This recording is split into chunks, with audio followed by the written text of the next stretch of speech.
Quer saber quais são as reais chances de João Fonseca no Masters 1000 do Canadá? Se ele tem chance de chegar longe, quem sabe até brigar por um título aí.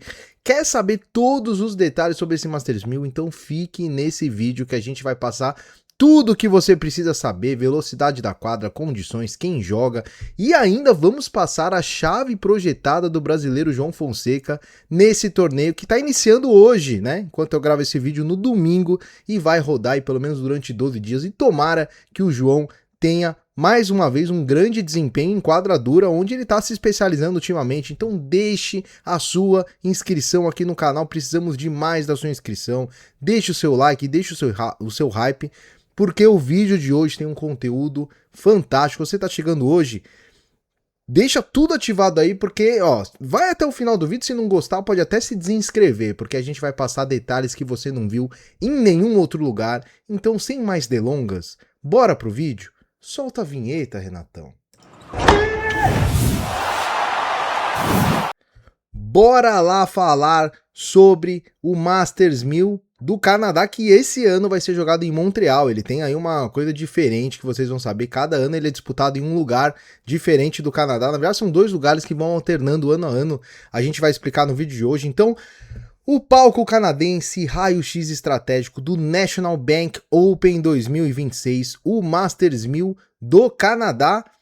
Categoria Masters 1000, disputado em quadra dura média rápida. A gente sempre fala aqui, né, em todos os torneios, né? A gente tem o Saibro, que é o piso mais lento, a gente tem a grama, que é o piso mais rápido, e a gente tem o piso duro, que ele é um intermediário. Mas mesmo dentro do piso duro, você tem categorias de velocidade. Você tem aquele piso duro um pouquinho, velocidade um pouco média, né? Até às vezes até um pouquinho lentinho, e você tem piso duro mais rápido e até piso duro indoor, que são os mais rápidos que tem. Inclusive o João é campeão do ATP 500 de Basel no piso duro indoor, ou seja, com cobertura. Esse torneio no Canadá é piso duro outdoor, velocidade média rápida, inclusive ele tem a condição um pouquinho diferente do torneio de Toronto, porque esse Masters 1000 é disputado cada ano num lugar, a gente vai explicar.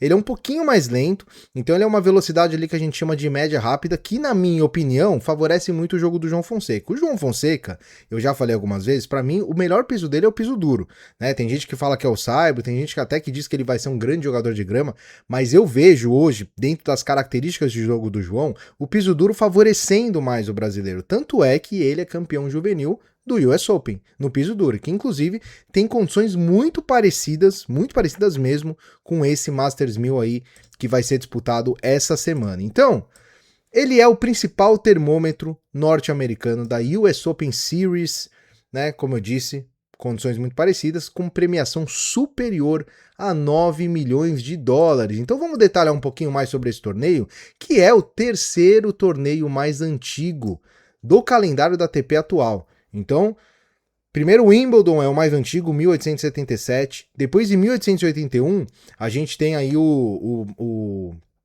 Canadian Open como terceiro mais antigo. Até tá agosto, o US Open, e julho o Canadian. Agora eu fiquei na dúvida aí, eu não sei se o meu designer me matou nessa, se ele é o segundo ou se é o terceiro, ou se a data tá errada. Mas enfim, ele é um dos torneios mais antigos aí que continuam sendo disputados. Então muita tradição, muita história aí o Masters 1000 do Canadá. Então bora lá, pra gente falar um pouquinho sobre esse torneio, né? Como eu disse, ele tem sedes alternadas. Então, o que acontece? Ele é disputado... peraí que eu tô me atrapalhando aqui. Vamos lá. Ele é disputado um ano em Montreal, um ano em Toronto. Esse ano em Montreal, categoria masculina, Toronto, categoria feminina. 2027 vai ser Toronto, categoria masculina, e Montreal, categoria feminina. Então ele vai alternando, né? Em Montreal a gente tem aí o IGA Stadium, Parque Jerry, 11.500 lugares, e em Toronto, 12.500 lugares. Então esse ano vai ser a edição de número 136 da chave da ATP. Então todo ano par você sabe que é Montreal, e todo ano ímpar você sabe que é Toronto, obviamente falando da categoria masculina. E o que isso muda no jogo? As condições são um pouquinho diferentes, tá?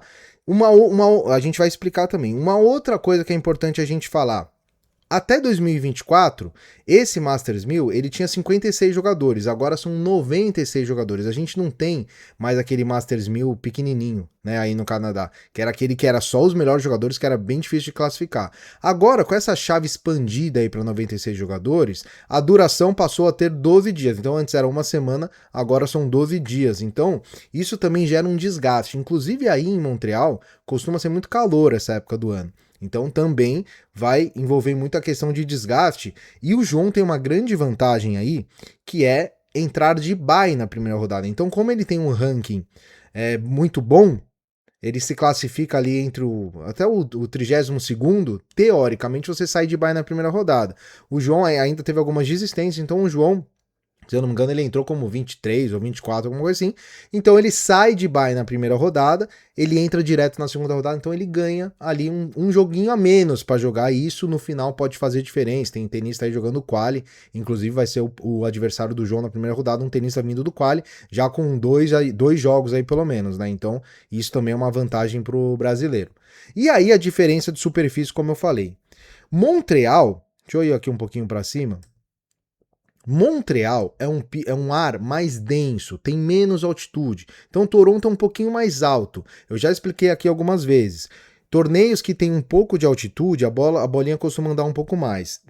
A gente vê algumas pessoas comentando, falando assim, mas 500 metros de altitude não é nada. Comparando com o futebol, né? Porque o futebol, até 2.000 metros de altitude não muda tanto assim o jogo. No tênis, não.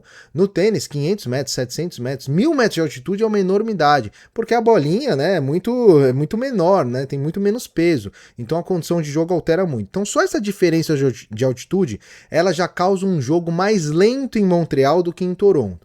Por outro lado, Montreal costuma ser mais quente. Condições climáticas mais quentes fazem a bolinha andar mais, então ele também acaba tendo um contraponto aí importante. Qual que é a diferença na questão técnica ali? Quadras mais lentas exigem mais construção de ponto, quadras mais rápidas é aquele jogo mais de saque primeira bola, um jogo mais agressivo. Então, a gente tem aí, por exemplo, uma tendência de grandes sacadores irem melhor em Toronto do que em Montreal. Inclusive nos campeões a gente vai ver isso. O atual campeão, que é o Shelton, ele ganhou Toronto no ano passado e ele é um grande sacador, um tênis extremamente agressivo. Então aqueles tenistas mais de troca de bolas, a tendência, né, a gente sempre tem que falar aqui na teoria, na prática muita coisa muda, mas na teoria a tendência é que os tenistas de troca de bola, um pouco menos agressivos, não aqueles grandes sacadores, eles costumam ir melhor aí em Montreal. Então é um ano, na minha opinião, eu acho que o João, o jogo de quadradura mais lento, ele encaixa muito com o jogo do João. Então, pra mim, se eu pudesse escolher entre os dois lugares aí pro João jogar, eu preferiria Montreal, né? Por causa dessa questão do jogo do João. Então, como eu disse aí, né? Apesar do ar ser sutilmente mais denso em Montreal, o calor extremo do verão canadense expande o ar interno da bola, acelerando o kick na quadradura. O piso premia o tênis de primeiro ataque, né? Então, como eu disse, né, grandes sacadores costumam jogar melhor nesse tipo de condição aí de calor e quadras rápidas, né? Então, é muito interessante isso para você ir entendendo como é que funciona um pouco essa dinâmica. E a gente tem algumas baixas nesse torneio, né? Jannik Sinner, número 1, que poderia fazer um inédito Golden Masters. O Sinner, ele ganhou os primeiros 5 Masters 1000 de 2026. E ele poderia ganhar mais um agora. Ele poderia fazer algo histórico, que é ganhar todos os Masters 1000. Preferiu descansar, vai direto aí pro US Open. Opção dele, não joga, assim como o Djokovic, que também preferiu aí se poupar. E o Alcaraz ainda não tá recuperado de lesão. Pra você ver como esse torneio costuma ser desgastante, né? Porque o próprio Djokovic, que é um cara que tem a oportunidade de ganhar quando não tá Sinner e Alcaraz muito maior, né? Ele tem mais chance de ganhar, ele também tá descansando aí, então é um torneio que costuma exigir muito aí fisicamente dos atletas. O maior campeão desse torneio é o Ivan Lendl. 6 títulos, recordista absoluto. Rafael Nadal, 5 títulos. Djokovic, 4 títulos. Então, você vê aí que o Nadal, mesmo sendo o rei do saibro, é quase o maior campeão aí desse torneio, o que mostra também muita coisa, que não é aquele piso ultra rápido, né? Que era onde o Nadal menos se destacava. A gente tem aí como favoritos desse torneio, e aí eu também vou dar a minha opinião aqui, Zverev, um dos grandes favoritos, talvez o favorito, cabeça de chave número 1, campeão de 2017, ganhou Roland Garros, seu primeiro Grand Slam, né? Foi muito bem o Wimbledon, vive a melhor fase da sua carreira, né? Tirou um pouco aquela zica, né, de não ganhar um Grand Slam, acabou ganhando um Grand Slam. É um grande jogador, a gente brinca aqui, né? Fala em Vegev e tal, mas é um grande jogador e ele chega muito forte para esse torneio, principalmente com as ausências de Sinner, Alcaraz, principalmente, né, Sinner, Alcaraz e o Djokovic. A gente tem o Medvedev, que foi campeão em 2021 aí, e a gente tem outros jogadores que costumam se destacar nesse tipo de piso. O Fritz, por exemplo, que vai disputar a final, enquanto eu gravo esse vídeo, ele vai disputar a final contra o Roder, em Washington, condição parecida também. Temos o Deminor, o Kobol, o Rublev, que foi finalista em 24. Então a gente tem aqueles tenistas clássicos de quadradura que costumam performar bem aí nesse torneio de Montreal. E o Shelton, que é o defensor do título, né? Venceu o maior título da carreira em 2025, sacando demais, né? Saques ali a 230 por hora. Tem a questão da condição um pouquinho mais lenta agora em Montreal do que foi em Toronto, então isso pode impactar no jogo do Shelton. E a gente tem aí um grande jogador aí que tá vivendo o seu melhor momento na carreira, que pouco se fala nele, mas que ele vem crescendo muito bem, que é o Félix Auger-Aliassime, que é o atual cabeça 2, né, top 5, aí canadense mais bem ranqueado da história do torneio, então vai jogar em casa e eu tenho certeza que ele vai fazer uma grande campanha. O Aliassime é um cara que costuma crescer em torneios grandes, né? Masters 1000 e Grand Slam ele costuma jogar muito bem, isso ao longo da carreira dele, por isso que os rankings dele sempre foram rankings altos, é um cara que cresce nesses torneios grandes, então é sim um dos favoritos para conquistar o título aí, de olho no Félix Auger-Aliassime nesse torneio de Montreal. Então os vencedores aí, tem uma questão importante aqui, né? O Radar Next Gen, olha só, a gente tem os tenistas jovens aí crescendo muito. O João Fonseca, atual 27, né, vai chegar embalado pelas campanhas em Grand Slam, apesar do ritmo de jogo, né, a gente sempre fala que o João não costuma voltar tão bem quando ele faz essas paradas muito longas, tomara que ele tenha uma primeira rodada aí jogando bem, apesar que ele deve enfrentar um adversário difícil já nessa primeira rodada, a gente vai falar na sequência. A gente tem aí os jogadores do Next Gen, né, a gente tem o Lerner Chien, que vive um grande momento, top 20, Jakub Mensik, também top 20, e o Roder, que está disputando a final hoje, eu até acho que ele pode ganhar essa final do Fritz, em Washington, enquanto você está vendo esse vídeo, provavelmente você já vai saber. O Roder chega muito bem, e olha, infelizmente, né, para nós brasileiros, a gente fica com, né, um pouquinho de ciúmes, mas o Roder joga muito tênis, né? Joga muito tênis. Eu quero ver aqueles que falaram lá atrás, quando eu falei que o Roder estava muito pronto para o momento, e falaram que era muito micro, né? E o Roder continua jogando muito bem. E essa condição para o espanhol é o piso que ele gosta. Muita gente acha que o Roder é o tenista de saibro, mas ele mesmo disse, né, que a quadradura é o forte dele, e tá se provando agora, né, com uma final aí de um ATP 500, podendo conquistar o título, e atual top 20, porque na segunda-feira ele será top 20, então o Roder chega também muito forte, como um dos favoritos, por que não, a conquista desse Masters 1000. E aí os últimos campeões, né, a gente tem então ali o Shelton, atual campeão, o Popyrin, que foi uma zebraça em 2024, conquistando o título. 2023, o Sinner, que foi o primeiro título Masters 1000 na carreira dele. 2022, o Busta. E 2021, o Medvedev. Olha só, quando a gente fala naquilo da questão da velocidade, né? O Medvedev é um cara melhor de quadras rápidas. Ganhou em Toronto, que é mais rápido que Montreal. Aí o Busta é aquele cara mais trocador, espanhol, trocador. Ele foi muito bom na carreira nas quadras rápidas, mas espanhol que é muito bem no saibro também, ganhou em Montreal. Então isso mostra também essa diferença de velocidade. E a gente vai falar um pouquinho sobre a chave projetada. Então fica aí no vídeo que a gente vai falar quais são os confrontos possíveis aí do João ao longo desse torneio Masters 1000, vídeo extremamente completo, né? Então bora lá, solta a vinheta aí. Não teve vinheta. Então é o seguinte, antes de falar sobre a chave projetada, a gente tem que dar uma informação aqui muito importante, uma grande novidade para vocês. Para você que é professor, dono de estabelecimento esportivo ou mesmo amante do tênis, a novidade é o seguinte: nós do canal Auge das Quadras somos embaixadores da SportGather, que é uma plataforma para academia, escola, estúdios, professores e espaços esportivos de esportivos, artes e bem-estar. Então, além de um app onde as pessoas encontram as atividades na região, ele também oferece um sistema de gestão completo, sem mensalidade, custo de implantação, sem contrato de fidelidade, tudo de graça.